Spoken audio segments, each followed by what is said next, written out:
Er is momenteel een gebrek aan asfalt op Curaçao. Dat heeft de asfaltcentrale Curaçao aan haar klanten laten weten.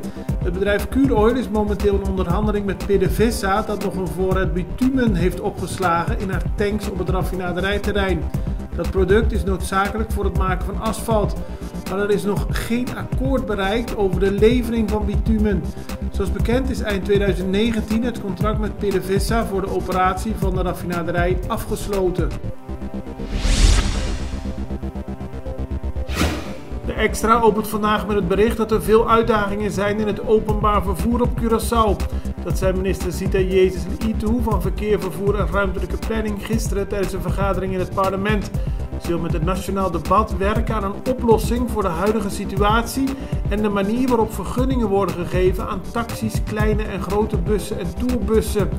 Minister Jezus Litu legde gisteren uit dat er 360 vergunningen zijn uitgegeven voor kleine en middelgrote bussen, 40 voor grote bussen, 200 vergunningen voor taxis en 15 voor tourwagens.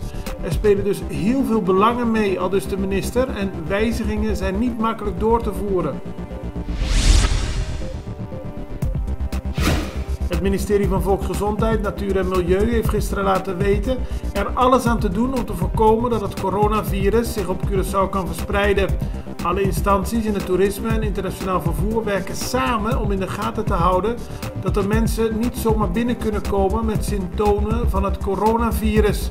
Wereldwijd zijn er al meer dan 30.000 mensen besmet en ruim 600 overleden aan het virus, verreweg de meeste in China.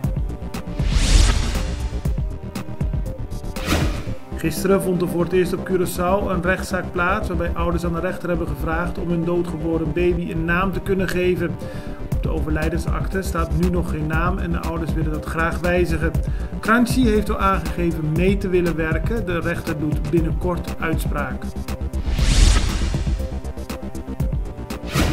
Er is nog steeds onrust bij woningstichting FKP, zo meldt de Extra vandaag. Vakbond CEBI is boos dat de FKP-directie een vrouw heeft aangenomen voor een niet bestaande functie. Volgens de vakbond is daarmee een baantje gecreëerd voor een vriend van de directie. De vakbond heeft sinds maandag een actie afgekondigd en zet die nog steeds door.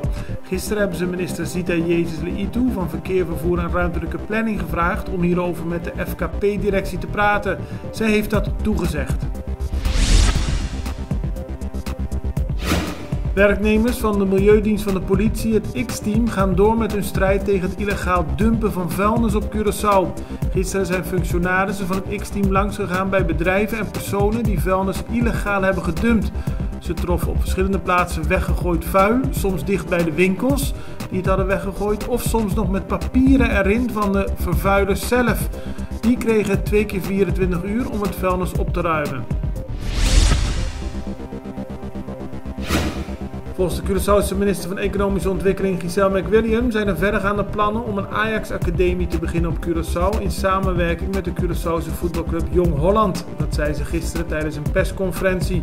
Verder zei ze dat vertegenwoordigers van het Curaçaose Toerismebureau en voetbalclub Jong Holland momenteel in Colombia zijn om afspraken te maken met een team in Medellín voor een voetbalwedstrijd op Curaçao tegen Ajax.